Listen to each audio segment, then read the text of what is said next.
Bismillahirrahmanirrahim. Assalamualaikum warahmatullahi wabarakatuh. Salam guru belajar. Apa kabar Bapak Ibu guru di seluruh Nusantara, peserta guru belajar dan berbagi seri semangat guru, dan yang belum mendaftar silahkan daftar, masih dibuka angkatan-angkatan yang lainnya.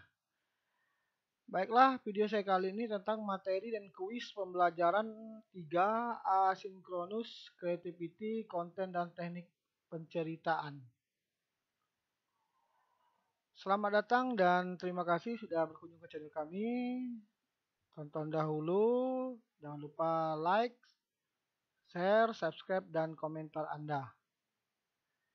Baiklah Bapak Ibu Guru di seluruh Nusantara, pada pelajaran 3 asinkronus, pada creativity, konten, dan teknik penceritaan, materi sama dengan yang di awal, yaitu tentang apa itu kemampuan bercerita, kemudian apa itu konten, lalu bagaimana tahapan membuat konten, lalu apa kaitannya dengan pembelajaran dengan teknologi. Dan itu adalah pembahasan materi atau materi pada pelajaran 3 sinkronus yang kita bisa lihat kembali.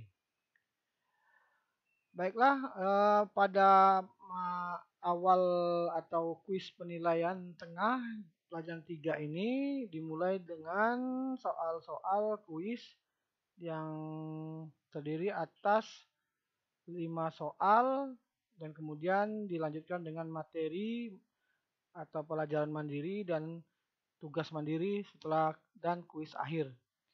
Pada kuis penilaian tengah pelajaran 3 ini soalnya sama dengan penilaian atau kuis penilaian awal di pelajaran 3 sinkronus kemarin, yaitu soal nomor 1, apa isi dari sebuah konten? Jawabannya adalah informasi, hiburan, dan ajakan.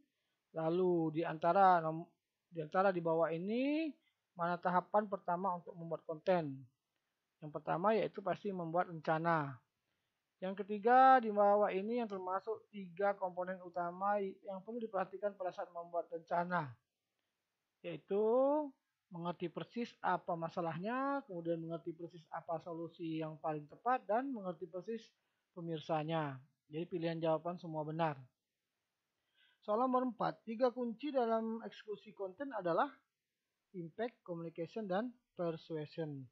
Kemudian soal terakhir pada kuis penilaian awal pada yang 3 ini adalah dalam proses pembuatan konten diperlukan pertanyaan validasi untuk memastikan konten yang bermanfaat. Berikut adalah pertanyaan validasi kecuali. Yang pasti apakah konten ini akan viral. Jadi itu jangan dipikirkan terlebih dahulu, tapi bagaimana membuat konten menarik, informatif, dan membuat orang lain menjadi peduli. Nah, ini adalah 5 soal kuis penilaian awal pada pelajaran 3. Baiklah Bapak Ibu Guru yang berbahagia dan sehat selalu, kita lanjutkan ke materi belajar mandiri pelajaran 3. Ini diambil dari artikel yang ada di LMS masing-masing pada SIM PKB di seri Semangat Guru. Mari membuat konten dengan metode penceritaan atau storytelling. Tell a story that is about the listener, not about you. Tell a story that is worth sharing. Tell a story that's unforgettable. And tell a story that makes things better. Storytelling is a skill. It is not something you are born with. It's not based on charisma or authority. It's more simple than you think, but it takes practice. Seth Godin. Selanjutnya yaitu teknik penceritaan. Teknik mendongeng dalam kegiatan belajar mengajar membantu guru untuk mendapatkan perhatian siswa. Teknik ini dapat mempertahankan perhatian murid dan mendorong mereka terlibat interaksi dan diskusi untuk pendalaman materi. Saat ini kita membuat konten dengan menggunakan teknik penceritaan. Ada emosi positif yang dirasakan oleh para siswa sehingga mereka terbiasa dengan metode penciptaan konten dengan menggunakan teknik tersebut. Ketika murid turut mempelajari teknik penceritaan konten, berarti kita memberdayakan mereka untuk menyebarkan pengetahuan dengan dampak besar bagi masa depan. Kelebihan teknik penceritaan. 1. Cerita mudah diingat. Psikolog Jerome Brunner menunjukkan bahwa fakta 20 kali lebih mungkin diingat jika itu adalah bagian dari sebuah cerita. Juga menurut psikolog Frank Neuhauser, pembelajaran yang berasal dari cerita akan diingat lebih akurat dan lebih lama daripada pembelajaran yang berasal dari fakta dan angka. Mari kita membuat cerita. 1. Membuat rencana. Tadi di kuis ada pertanyaan itu mengenai mengerti persis masalah, mengerti persis solusi yang paling tepat, dan mengerti persis lawan bicara atau audiens. Catatan dari ketiga poin di atas adalah untuk memastikan bahwa permasalahan kita tidak berkabut, kurang tepat atau meleset. Yang kedua, eksekusi atau mengeksekusi, impact, communication, persuasion. Impact adalah menentukan apakah cerita yang menarik, lalu communication memastikan kejelasan cerita, lalu persuasion membuat konten yang membuat kepedulian. 3. Memasarkan, yaitu menyampaikan dengan pengantar yang tepat, menyampaikan di waktu yang tepat, lalu mengajak supaya lebih banyak orang yang melihat. Mengenai alur cerita, struktur 3 babak adalah struktur dasar yang digunakan dalam menulis drama, film, dan penceritaan. Konsepnya sederhana, yaitu menciptakan awal, tengah, dan akhir yang kuat. Awal itu babak 1, eksposisi, perkenalan pada cerita dan karakter dengan informasi yang relevan dengan penonton dan keseluruhan cerita. Pada tahap kedua, yaitu babak kedua, konflik, ada masalah, terjadi sesuatu yang mengganggu status quo dalam eksposisi. Karakter mengalami perubahan dan pengembangan diri saat mencoba menyelesaikan konflik. Lalu tahap 3, babak 3, resolusi, lalu masalah teratasi, klimaks atau bagian yang paling intens dan menarik dari cerita sering terjadi di sini. Ada sebuah hasil dan karakter menemukan diri mereka berubah secara berarti. Ada tips tambahan, hook. Jika diartikan secara literal, hook adalah pengait. Dalam teknik penceritaan, hook adalah elemen yang dapat menarik penonton untuk terus mengikuti cerita yang akan disampaikan. Fungsi utama hook adalah membuat penonton melihat ke depan dalam beberapa cara, sehingga mereka mengantisipasi apa yang akan terjadi selanjutnya dalam cerita, atau istilah menebak, sehingga mereka akan penasaran dan secara sukarela meneruskan untuk melihat konten yang disajikan. Itu adalah hook. Baiklah Bapak Ibu Guru semuanya, lalu kita lanjutkan dengan penerapan teknik penceritaan dalam konten edukasi. Konflik dan resolusi dalam sebuah cerita menjadi konten yang diciptakan menjadi seru dan menarik untuk terus dilihat. Bagaimana kita dapat membangun cerita termasuk konflik dan mengajak murid untuk mencari solusinya ketika menerangkan pelajaran. Bagaimana siswa dapat membangun dan menyelesaikan konflik ciptaan mereka untuk menunjukkan pemahaman dalam belajar. Mengidentifikasi konflik dan resolusi saja tidak cukup. Membuat dan membangun konflik dan resolusi yang jelas adalah hal yang membuat seluruh pengalaman belajar berkesan. Berikut adalah beberapa tips untuk membangun cerita dalam pengajaran atau pembuatan konten.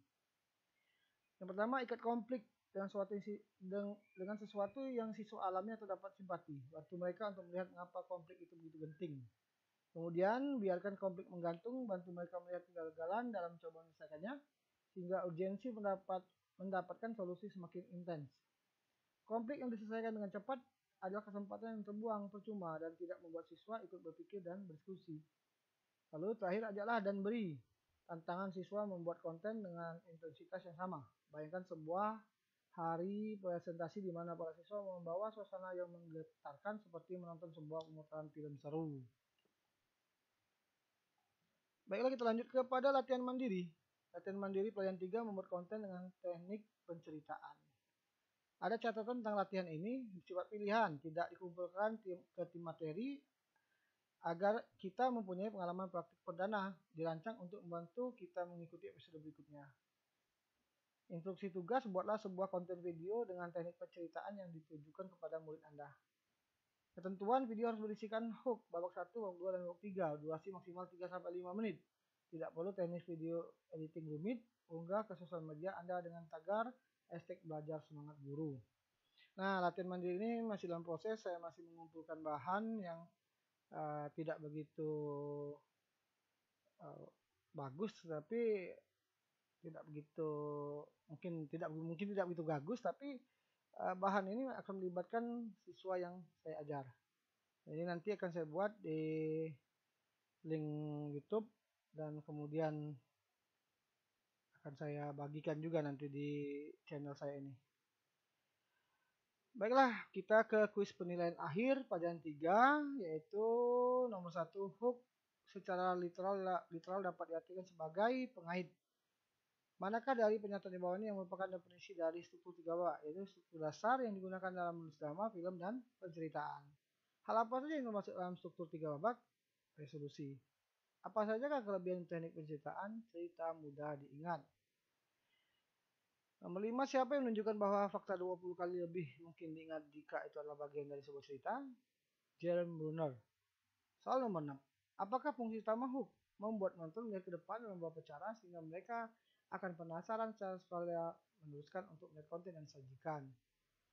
Nomor 7, dalam teknik penceritaan, hook adalah elemen yang dapat menarik penonton untuk terus mengikuti cerita yang akan disampaikan. Soal nomor 8, masalah teratasi merupakan bagian dari struktur tiga babak, yaitu resolusi. Nomor 9, apakah yang dapat membuat sebuah konten yang diciptakan dari seru, konflik, dan resolusi. Soal nomor 10, manakah yang termasuk dalam tips untuk membangun cerita dalam pengajaran atau pembuatan konten? Biarkan konflik menggantung. Oke, terima kasih. Demikianlah yang dapat saya sampaikan pada video saya kali ini. Kita akan nanti lanjutkan pada video-video selanjutnya masih tentang seri Semangat Guru, yaitu pada pelajaran 4 sinkronus mengenai komunikasi aktif atau kreatif communication atau komunikasi aktif. Demikianlah, mohon maaf atas segala kurangan. Terus pantau dan ikuti channel Ariza Channel Belajar dan Bagi. Jangan lupa berikan like, subscribe, dan komentar Anda. Dan silahkan juga share seluas-luasnya jika video ini bermanfaat bagi semua. Demikianlah saya akhiri, wabillahi taufiq wal hidayah. Wassalamualaikum warahmatullahi wabarakatuh. Sampai jumpa lagi pada video saya selanjutnya.